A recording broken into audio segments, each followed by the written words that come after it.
Yes, there are.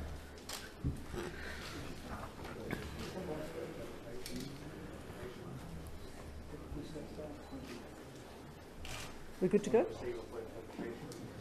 Yes, but I don't need it right now. I can follow you.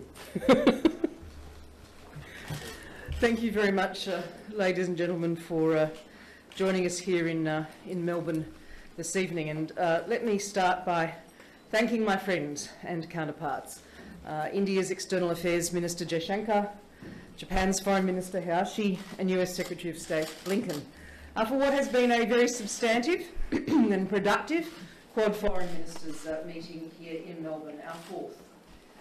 Let me start also by acknowledging the traditional owners of the land on which we are meeting this evening, the Wurundjeri people, and pay my respects to their elders past, present and emerging. Today, the Quad Foreign Ministers have reaffirmed our support for the principles of openness, the protection of national sovereignty and the observance of rules and fair play. Our region is in a period of rising strategic uncertainty. The rules and norms that have provided a foundation for our stability and hence our prosperity are under pressure, in particular from authoritarian regimes. The Quad is a grouping with a positive and ambitious agenda. We continue to support the centrality of ASEAN, including to advance practical implementation of ASEAN's outlook on the Indo-Pacific. The Quad has made practical commitments and we're delivering on them.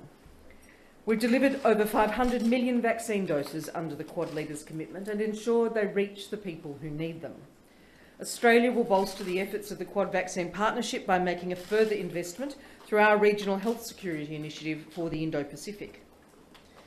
Australia, in our actions, works to support a world order that favours freedom, where rules, not power and coercion, resolve disputes. Today in Melbourne, our overarching focus was on the Indo-Pacific. We agreed to strengthen Quad cyber and counter-terrorism cooperation, including by coordinating efforts to address the threat of ransomware.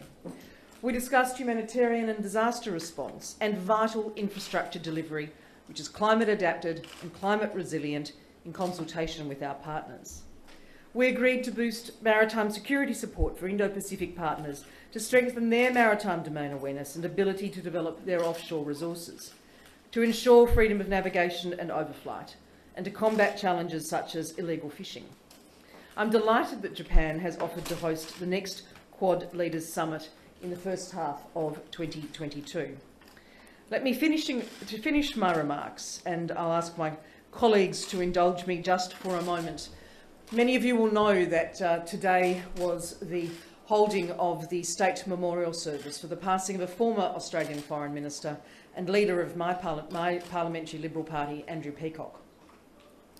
I think if Andrew Peacock was here now and able to see a Quad Foreign Ministers meeting being held in person in Melbourne after 2 years of a global pandemic and only 2 years after the first in-person meeting of the Quad Foreign Ministers, he'd be immensely proud of Australia and our Quad partners for what we have worked to deliver, for the practical cooperation that we've engaged in, and for our strong focus on our friends and partners in ASEAN. It gives me great pleasure to ask Minister Jaishankar to make some remarks.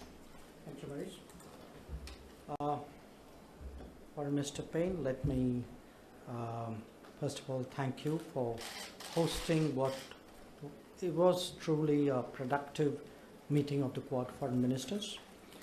We also had an opportunity earlier in the day to meet collectively with Prime Minister Scott Morrison for what was a very insightful, very useful discussion before our own deliberations. The interactions that we've had has made it evident that robust bilateral relations between our respective countries, our strategic convergences and our shared democratic values have all combined to make the Quad a vibrant and substantial framework. We are building an agenda which seeks to further our shared vision of a free, open, and inclusive Indo-Pacific. We are keen to work together to further peace and stability and economic prosperity in the Indo-Pacific through collective efforts which address contemporary issues. In this context, we will continue to support our ASEAN partners in their efforts to uphold peace, stability, and prosperity in the region. Their centrality is important to recognize and reiterate. We reviewed the Quad's ongoing efforts to combat the COVID pandemic and agreed to expedite delivery of safe and affordable vaccines, support capacity building, and augment infrastructure for last mile delivery. Quad's discussions and efforts to build resilient supply chains, enhance availability of trusted critical technologies, counter disinformation, and uphold a rules-based multilateral trading system will contribute to fostering global economic resilience. I welcome the Quad's shared desire to address common global threats such as terrorism, strengthen maritime domain awareness, provide timely HADR assistance, and assist countries in the Indo-Pacific in the area of cybersecurity. Taking forward the Quad's positive agenda, which our leaders endorsed last year, we will take steps to strengthen our existing people-to-people linkages through education programs and think tank dialogues. As we conclude this very timely and valuable interaction, we will work together to give shape and substance to the Quad's positive agenda to make it, in the words of my Prime Minister Narendra Modi, a force for global good. Once again, I thank the Government of Australia and in particular my friend Marise Payne for the warmth, hospitality and excellent arrangements for our visitor meetings. Thank you very much, Minister, and let me ask Minister Hayashi to make some remarks, please. マリーズありがとうございます。まずは本会合の実現、にあたって協力いただきましたすべての関係者の皆さんに感謝を申し上げたいと思います。前回の外相会合から1年が経って私自身としては初めてここにいる3人の友人と一堂に会したわけでありますが、やはり対面だからこそ幅広い議題や協力について極めて率直に意見交換ができたというふうに考えております。改めて価値観を共有をする4カ国の連携の重要性、これを身をもって感じることができました。この後の夕食会でも打ち解けた雰囲気の下で信頼関係をさらに深めていきたいというふうに考えております。我々取り巻く国際情勢は極めて流動的であります。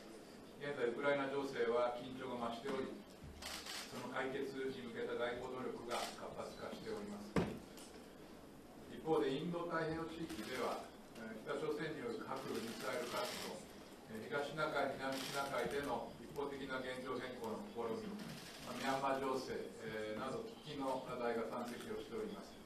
まさに外交の力が問われている時だというふうに思っております。そのような時だからこそ、我々4カ国の外交当局の責任者が、直接会って共有するビジョンである自由で開かれたインド太平洋の実現に向けた強固なコミットメントを再確認して、実践的協力をさらに進めていくことで一致できたということは、極めて時宜を得た意味のある成果だと考えております。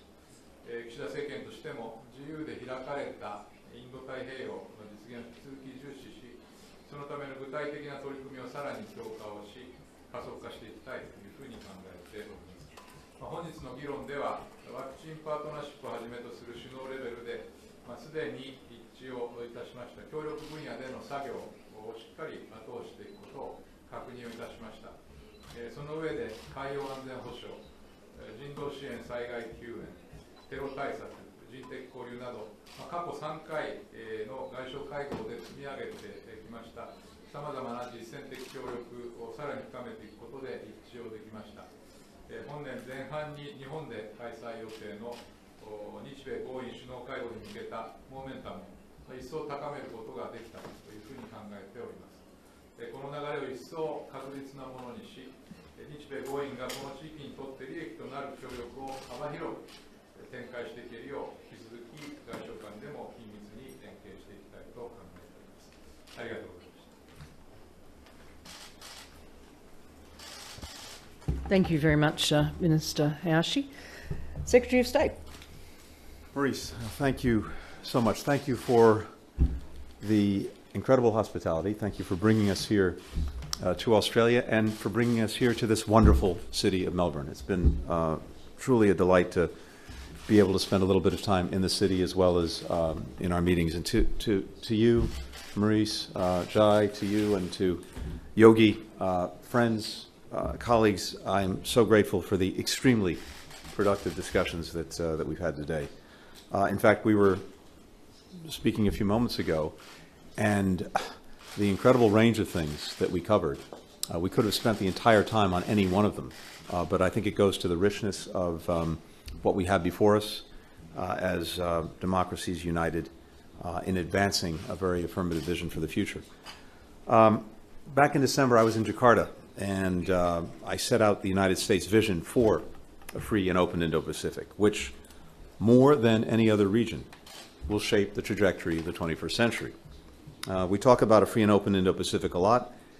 It's worth spending just a second on what that actually means to us, and it's a shared meaning. It means people will be free in their daily lives and live in open societies. It means the countries will be able to choose their own path and their own partners. It means that goods, ideas, individuals will flow freely in the region, and that problems will be dealt with openly, according to the rules of the road that everyone has agreed to. We believe the only way to make that vision a reality is to deepen our engagement with allies and partners who share it. And that's exactly what the Quad is all about. As Indo-Pacific countries, as democracies, as nations who understand how important it is to uphold the international rules that have provided the foundation for decades of shared security and prosperity, it's in our interest to do more together.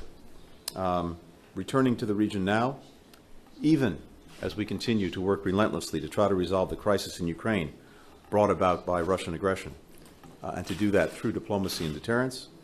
But being here now, even in the midst of that, I think only underscores our commitment to staying focused on the Indo-Pacific. And indeed, these efforts are part of one whole. One of the reasons we're working so intensely to defend the core principles threatened by Russia's aggression toward Ukraine is because those very same principles are crucial to enduring stability in this region and every other part of the world. This visit also underscores our commitment to not only meeting the pledges that the Quad has made, but also finding new ways to leverage our unique and combined strengths. And let me just quickly highlight a few that we discussed today. We will keep working to produce 1 billion doses of safe, effective COVID-19 vaccines by the end of this year, and to donate 1.2 billion additional doses, while increasing our efforts to support the logistics, the infrastructure that's needed to get those shots into arms around the world, the last mile.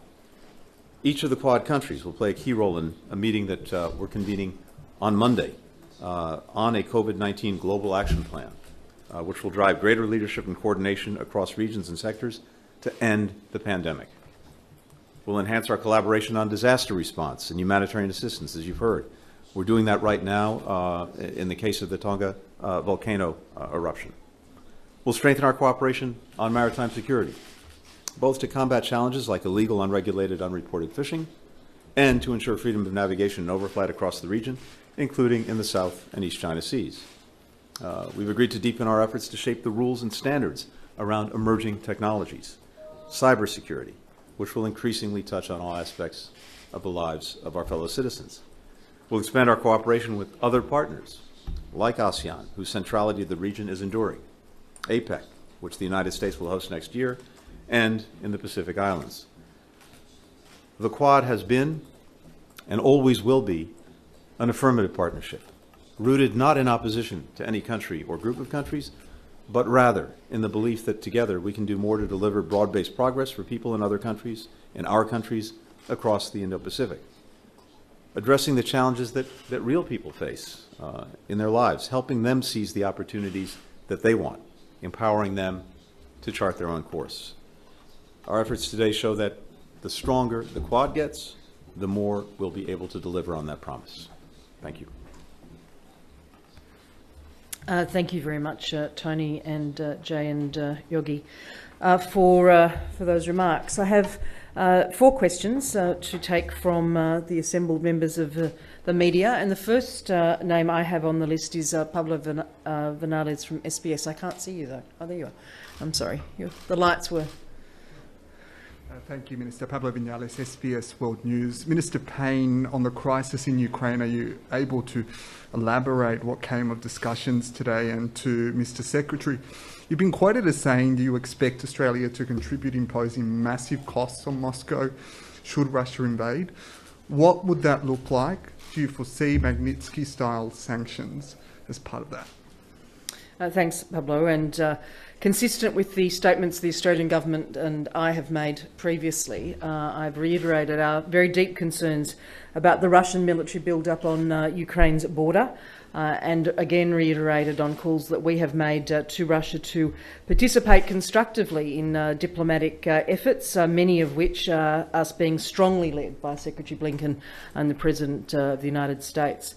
I've also reiterated Australia's strong support for Ukraine's sovereignty and territorial integrity, and that we will continue to support our allies and partners to deter this sort of aggression and to raise the costs of this kind of behaviour. Tony. Thank you, Marise. 2 things. We have been pursuing a dual-track approach to the challenge posed by Russia and the forces that it's massed unprovoked along Ukraine's borders. Diplomacy and dialogue. We would strongly prefer to resolve the differences that we have through diplomacy, through dialogue. That is the responsible way to do things. We've made every possible effort to engage Russia, to look at the concerns that it's raised, to share concerns that we have, that European partners and allies have, to see if we can't find ways to advance collective security on a reciprocal basis. But at the same time, we've been very clear in building deterrence and building defense, and making it clear to Russia that if it chooses the path of renewed aggression, it will face massive consequences. A number of countries have made this clear as well. All of the G7 countries came together, the world's leading democratic economies, to make clear that massive consequences would follow from renewed aggression. So did the European Union. So did NATO. And working with allies and partners not only in Europe, but around the world, including Australia, we have been putting together exactly what those consequences would entail, including economic, financial sanctions, export controls. We're as well committed to continuing to build up the defensive capacity of Ukraine, as well as reinforcing the defenses of NATO if Russia renews its aggression. But let me just take 1 second to share why what may seem to be half a world away from here matters here in Australia, in the Indo-Pacific. And as I mentioned a few minutes ago, what's at stake is not simply, as important as it is, Ukraine's territorial integrity, its sovereignty, its independence, but very basic principles that have, in a hard-fought way after 2 world wars and a Cold War, undergirded security, peace, and prosperity for countries around the world. Principles like one country can't simply change the borders of another by force. Principles like one country can't simply dictate to another its choices, its policies, with whom it will associate. Principles like one country can't exert a sphere of influence to subjugate its neighbors to its will. If we allow those principles to be challenged with impunity, even if it's half the world away in Europe, that will have an impact here as well. Others are watching. Others are looking to all of us to see how we respond. So that's why it's so important that we have this solidarity, that we do everything possible through diplomacy to try to avert a conflict and prevent aggression, but equally to be resolute if Russia renews its aggression. Thanks, Tony. The next question is from Stephen Jedgetts from the ABC. Thank you, Minister. Can I ask, on Myanmar, what discussions were had by you today on the crisis in Myanmar? And can I ask you, please, Secretary, the United States has obviously imposed fresh sanctions on Myanmar. That is not something that's been done by your other Quad partners. Does the United States believe that other countries in the region, including your Quad partners, should at least contemplate the step of concerted sanctions on Myanmar to increase pressure on the junta? Thank you. I'm happy to start. We did discuss Myanmar today, and look, I think it is painfully obvious that the developments there are deeply, deeply troubling, and deeply troubling to all of us. We've seen the junta double down on repression, on violence. We just had the one-year anniversary of the coup and the junta taking over. I met with some democracy activists just a week ago by video in Washington, and heard again firsthand what's happening inside of Myanmar. We very much support the ASEAN 5-point consensus. We need to see it implemented.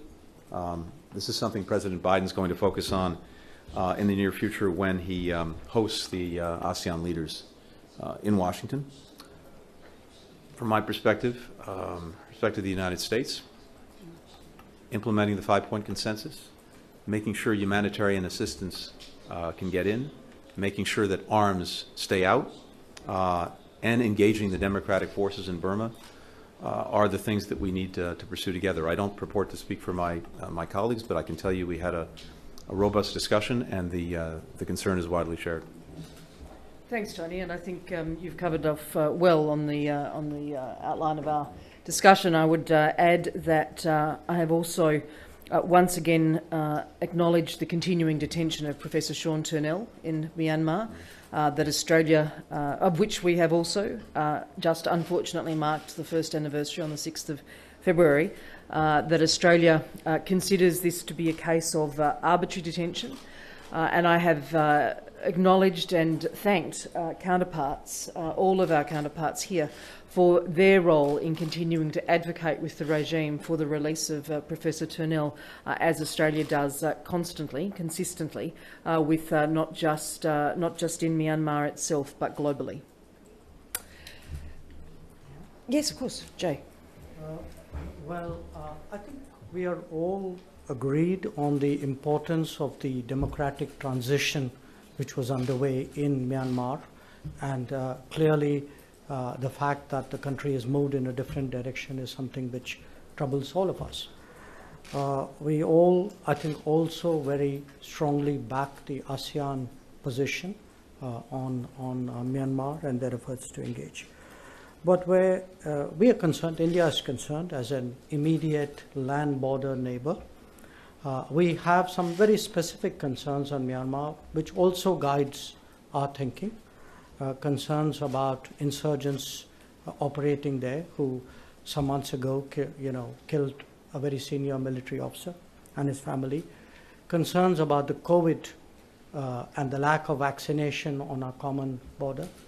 Concerns about a humanitarian situation which is arising from food shortages.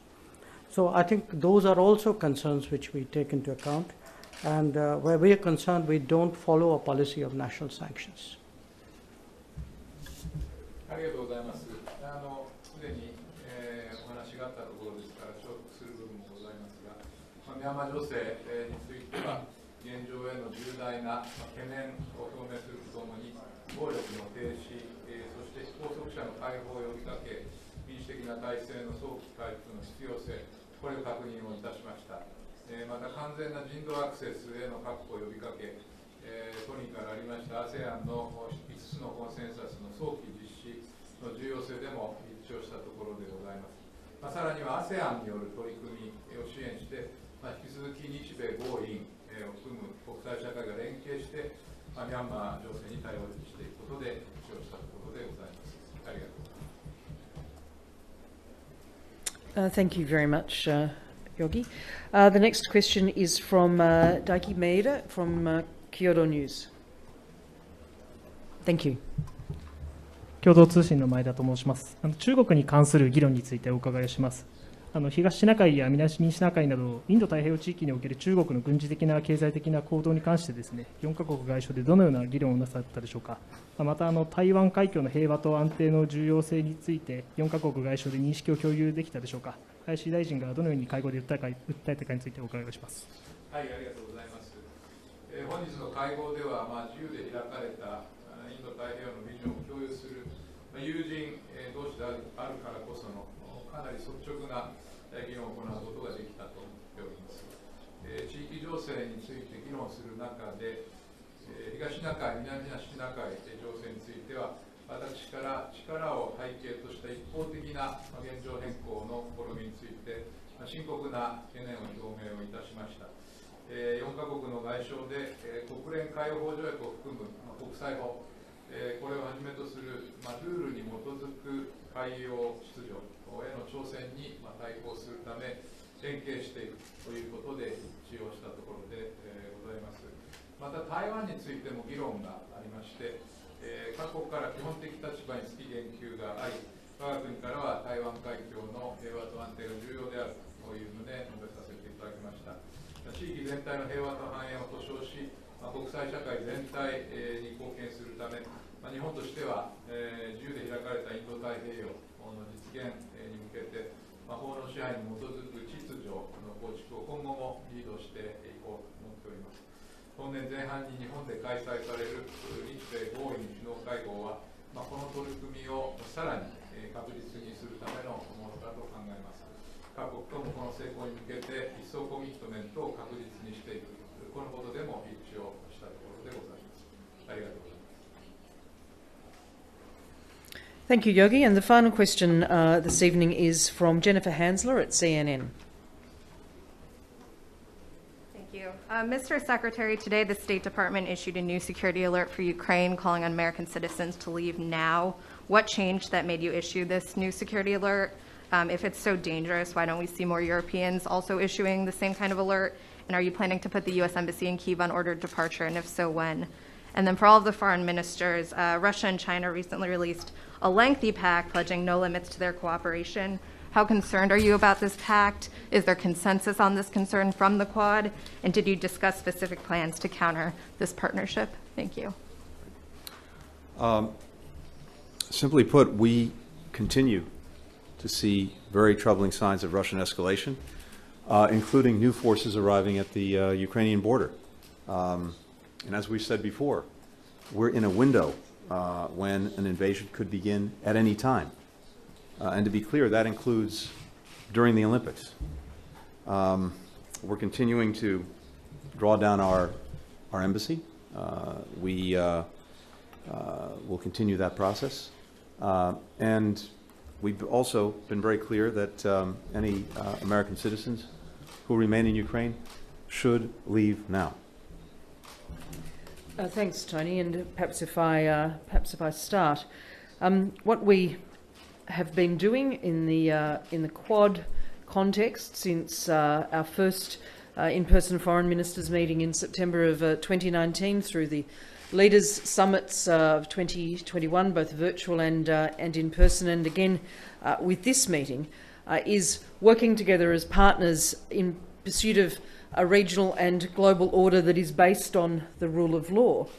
The Quad is not about what we're against, it's about what we're able to do. It's about constructive partnerships and what we are for, and we are for freedom and openness and transparency, freedom from coercion, and the opportunity for states to preserve and protect their sovereignty and their territorial integrity. Where we see the sort of statement that was issued by the presidents after their bilateral meeting, it is concerning because it doesn't present or represent a global order that squares with those ambitions for freedom and openness and sovereignty and the protection of territorial integrity. And so we'll continue to ensure that our contributions are about stabilising the rules-based order, are about contributing to security and stability and prosperity. And that is one of the great values of the discussions that we have had today on every single subject that we have canvassed. Jane. Well, I just add that, as my colleagues have observed, we are for something, not against somebody. And a lot of our discussions took off from where the Leaders' Summit left off. They identified a number of areas where if the four of us cooperate practically and efficiently, I think the world would be a much better place. 地域情勢について議論する中で、ウクライナ情勢についても議論を行いました。日本としては、ウクライナの主権及び領土の一体性を一貫して支持してきておりまして、引き続き国際社会と連携して、適切に対応していきたいと考えております。ありがとうございます。Thank you. Thank you very much, Yogi. Can I thank you, ladies and gentlemen? I know this has been a media conference late in the day, but I do very much appreciate your attendance and your contribution here this afternoon, this evening, and may I once again thank my colleagues for such a productive and collaborative meeting. Thank you.